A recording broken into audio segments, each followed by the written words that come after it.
Petition میں جو reference file کیا ہے اس کی سماعت اس وقت جاری ہے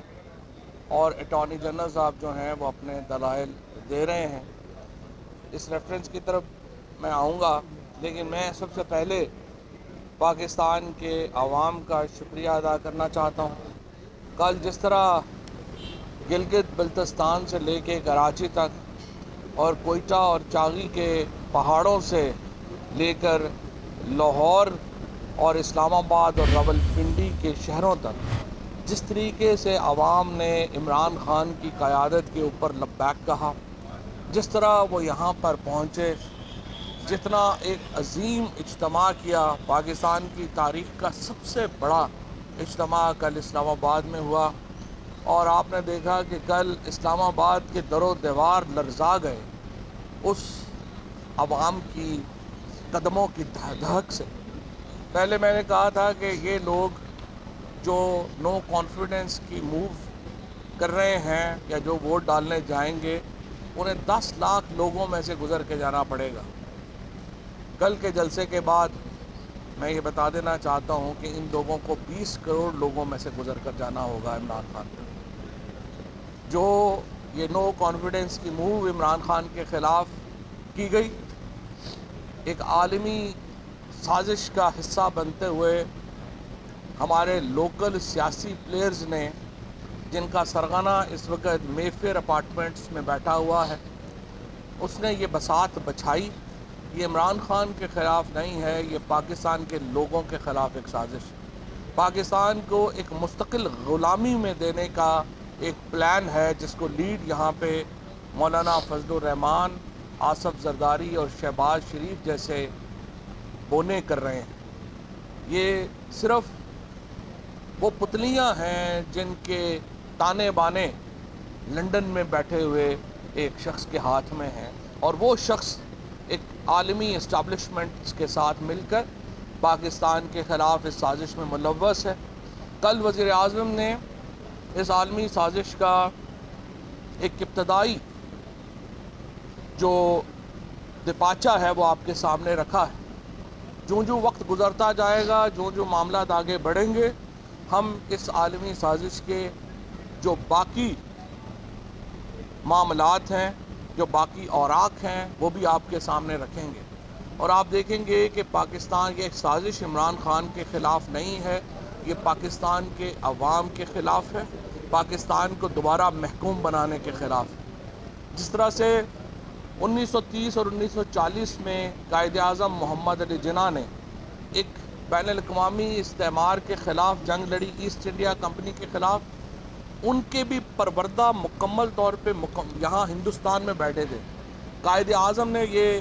دو رخی لڑائی لڑی تھی، ایک یہاں ہندوستان میں بیٹھے ہوئے پروردہ انٹرنیشنل اسٹیبلشمنٹ کے پروردہ لوگوں کے خلاف، اور ایک انٹرنیشنل اسٹیبلشمنٹ کے اوپر. اسی طرح انہی قدموں کے اوپر چلتے ہوئے آج عمران خان بھی یہ دو رخی لڑائی لڑ رہے ہیں، جہاں پہ وہ ایک مقامی اسٹیبلشمنٹ کے، مقامی جو ایک ہرکارے ہیں انٹرنیشنل اسٹیبلشمنٹ کے، ان کے خلاف وہ جنگ لڑ رہے ہیں، اور ایک انٹرنیشنل اسٹیبلشمنٹ کے خلاف یہ سازش جو ہے اس کو بے نقاب کر رہے ہیں. سپریم کورٹ میں جو آج معاملات زیر بحث ہیں، اور مجھے لگتا ہے کہ ابھی کچھ عرصہ یہ چلیں گے، اس میں اٹارنی جنرل صاحب نے یہ معاملہ رکھا ہے کہ پاکستان ایک پارلیمانی نظام حکومت کا حامل ملک ہے. یہاں پر جو سیاسی جماعتیں ہیں وہ انٹیگرل حصہ ہیں، وہ لازمی حصہ ہیں اس نظام کا. اس کے ہوتے ہوئے جو پارٹی ڈسپلن ہے وہ بڑی اہمیت رکھتا ہے. اگر ہر شخص ہر وقت جو ہے اس کو یہ اجازت دے دی جائے کہ وہ پارٹی کے فیصلوں سے منحرف ہو کر یا پارٹی لیڈر کی پیٹھ میں خنجر گھونپ دے گا تو پھر ہر وقت ہی منڈی لگی رہے گی. تو آرٹیکل 63(a) کی انٹرپریٹیشن اس لیے ضروری ہے کہ اگر آپ پاکستان میں ایک مستحکم پارلیمانی نظام چاہتے ہیں تو پھر آپ کو اس میں لائف ٹائم ڈسکوالیفیکیشن لے کے آنی ہوگی، پھر آپ کو اس میں وہ سزائیں رکھنی ہوں گی جس سے پاکستان کے اندر یہ جو منڈی لگی ہے اس کا خاتمہ ہو سکے. ہم نے دیکھا ہے کہ عمران خان کے ٹکٹ کے اوپر منتخب ہونے والے اراکین کو خریدا گیا، ان کو سندھ ہاؤس میں رکھا گیا، ان کے اوپر جو پیسوں کی یلغار ہوئی، اور تمام بے شمار لوگ تو میں ان کو سلام پیش کرتا ہوں جنہوں نے اتنے بڑے لالچ کو ٹھکرا دیا اور وہ آج بھی عمران خان کے ساتھ کھڑے ہیں، لیکن بہت کمزور دل حضرات بھی ہوتے ہیں، اور وہ لوگ اس انٹرنیشنل سازش میں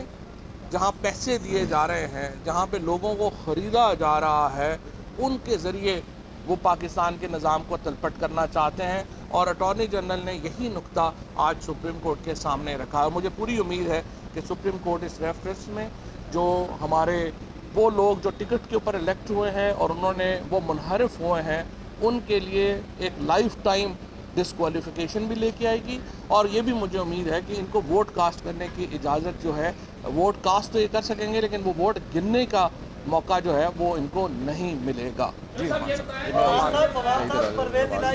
ایک منٹ بسم اللہ الرحمن الرحیم۔ جیسے کہ فواد چودھری صاحب نے کہا، کل عوام نے اپنا فیصلہ سنا دیا ضمیر فروشی کے خلاف، اور میں یہاں پہ یہ بھی اس بات کا جواب دینا چاہتا ہوں کہ یہ لوگ جو کہتے ہیں کہ جی سرپرائز کیا تھا، موجودہ وزیر اعظم تاریخ کے سب سے بڑے اجتماع سے کھڑے ہو کے اپنے کارکنان اور اپنی عوام کو اعتماد میں لے رہا ہے اور انہیں آگاہ کر رہا ہے کہ حکومت کے خلاف، حکومت وقت کے خلاف ایک بیرونی سازش ہو رہی ہے، جس کے بلیک اینڈ وائٹ میں ثبوت اور شواہد ہمارے پاس موجود ہیں، اور ملکی مفاد میں ہم جتنا ڈسکلوز کر سکتے ہیں اتنا کریں گے، اور جب وقت آئے گا اس وقت زیادہ بھی کر دیں گے۔ تو یہ بات صرف سرپرائز نہیں ہے، میں سمجھتا ہوں کہ یہ ایک بین الاقوامی سازش اور اندرونی میر جعفروں کا جو ایک گٹھ جوڑ ہوا تھا، اس کو جس طریقے سے وزیر اعظم عمران خان نے کل بے نقاب کیا ہے، اس سے سب کی آنکھیں کھل جانی چاہیے۔ اب کھیل سب کے سامنے ہے، اور آج سپریم کورٹ میں جو کیس لگا ہوا ہے، اٹارنی جنرل صاحب نے بتایا کہ ہمارے آئین اور قانون میں واضح طور پہ درج ہے کہ پارٹی کی ایک فیڈیشری ڈیوٹی ہے اپنے ممبرز کی طرف، اور ممبرز کی فیڈیشری ڈیوٹی ہے اپنی پارٹی کی طرف۔ تو ظاہر ہے کہ یہ جو حقوق اور فرائض کی ایک چین ہے جو قانون نے بنائی ہوئی ہے، یہ ٹوٹ جاتی ہے جب آپ اپنے ہی قائد کے خلاف عدم اعتماد میں ووٹ ڈالنے کا ارادہ کرتے ہیں یا سازش کرتے ہیں۔ تو یہ سازش صرف عمران خان کے خلاف نہیں ہے، جس طرح کہ پرائم منسٹر صاحب نے کل فرمایا، یہ تو ایک عالمی اسٹیبلشمنٹ اور جو ہماری اندرون ملک جو میر جعفر ہیں ان کا ایک یہ آپس میں گٹھ جوڑ ہے، اور انشاءاللہ تعالی عوام نے تو اس کو ایک تاریخی اجتماع کو رد کر دیا۔ میڈیا پہ سب نے دیکھا، جتنے لوگ پریڈ گراؤنڈ میں تھے اس سے 4 گنا لوگ پریڈ گراؤنڈ سے باہر بھی تھے۔ میں سمجھتا ہوں پاکستان کی سیاسی تاریخ میں عوام کسی مقصد کے لیے، کسی لیڈر کی خاطر اس طرح نہیں نکلی، اور جس طرح فواد چودھری صاحب نے کہا کہ چاروں جو صوبائی دارالحکومت تھے، اس کے علاوہ گاؤں قصبوں سے یہاں تک ہم نے دیکھا کہ ہینڈی کیپ لوگ جو ہیں ویل چیئرز میں چل کے آئے۔ یہ اپنی قوم، یہ زندہ قوم کی نشانی ہے۔ یہ جو بیرون ملک مصنف لکھتے ہیں نا کہ امریکی وہ لوگ ہیں جو پیسوں کی خاطر کچھ بھی کر دیتے ہیں، پاکستانی وہ لوگ ہیں جو پیسوں کی خاطر کچھ بھی کر دیتے ہیں، کل پاکستانی قوم نے جواب دیا کہ یہ ایک غیرت مند قوم ہے، اور یہ فیصلہ انہوں نے واضح طور پہ سنا دیا، اور انشاءاللہ تعالیٰ آپ آنے والے وقتوں میں دیکھیں گے کہ یہ پاکستان کے اندر جو تبدیلی آ رہی ہے سیاست میں اور سیاسی کلچر میں، اور جس طرح قوم کو بیدار کیا ہے وزیر اعظم عمران خان نے، یہ ابھی آگے مزید بڑی تبدیلیاں آئیں گی۔ بہت شکریہ۔